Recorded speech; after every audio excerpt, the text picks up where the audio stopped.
又给孩子做了4个口味的脆皮烤肠，掰着它就特别的紧实。这个是黑胡椒的，芝士玉米的，爆浆拉丝，超好吃。上次做的烤肠，孩子几天都吃没了。今天我又买了5斤的肉，我们再来做一点。肉的话，前腿后腿都可以。我用的这是后腿肉啊，后腿肉这些丝丝瓤瓤的筋膜比较少一点，把它们都给它去掉，肥肉和瘦肉分开。肥肉打成这种肉泥，咱吃不出来，而且也不会腻。瘦肉打成这样小的颗粒，一部分的肉还切了点这个小肉片，这样的话掺到里边可以吃出来那种大肉块的颗粒感。我用的是9分瘦1分肥的比例，如果咱想吃香一点，爆汁爆的多一点的，可以8分瘦2分肥，然后把它们都放到冰箱里去冷冻降温。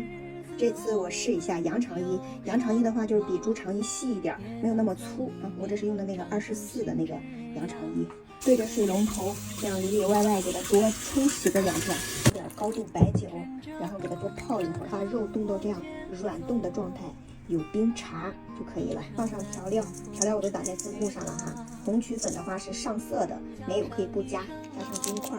我这个做的多，大家先展示个1斤熟搅拌上劲的方法啊，先给它抓匀，顺时针给它搅拌上劲，顺时针方向搅拌，搅一会儿之后，胳膊如果累了之后，咱就这样摔打，就这样重复的来，搅一会儿摔一会儿，它也能很快速的上劲儿。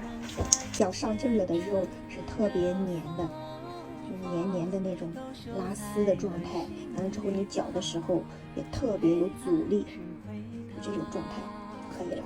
我这多的我就直接用厨师机搅了，咱如果家里有面包机的或者和面机的、厨师机的，都可以直接用机器去搅打上劲儿，这样子的话就会比较简单省事儿，也省力气。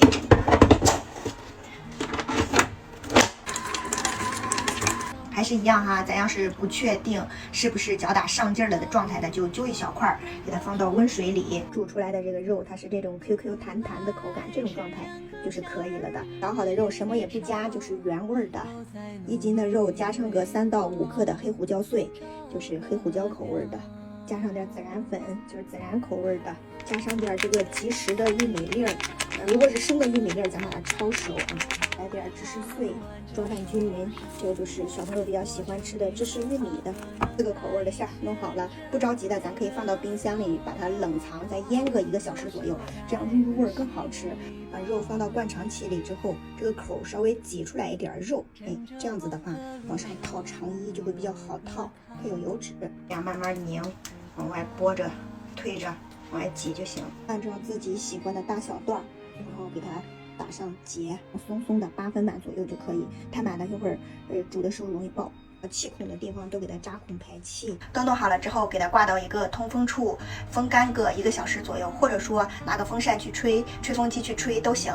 家里有烤箱的也可以像我这样放到烤箱里，开热循环风，70、80度，风干个半个小时左右。中途给它翻面，风干到这样表皮干干的就可以了。凉水下锅。这火就是全程最小火，保持不开锅的状态。这个水大概就是80、90度的温度，就这样小火慢慢的去煨。中途的话可以给它翻面，火不能太大哈，太大的话这个肠就容易爆开。吃的时候咱搁锅里煎一下，或者是空气炸锅里烤一下，颗弹弹的，你掰着它就特别的紧实。这次做的那个黑胡椒的和孜然的都好好吃啊。我姑娘的话比较喜欢吃那个芝士玉米的，放进去做哈，没有饺子馅味，我已经做了很多次了。把它们分装到保鲜袋里，然后冻到冰箱里，什么时候吃的时候直接煎就行。我这给我外甥女儿再装一点儿。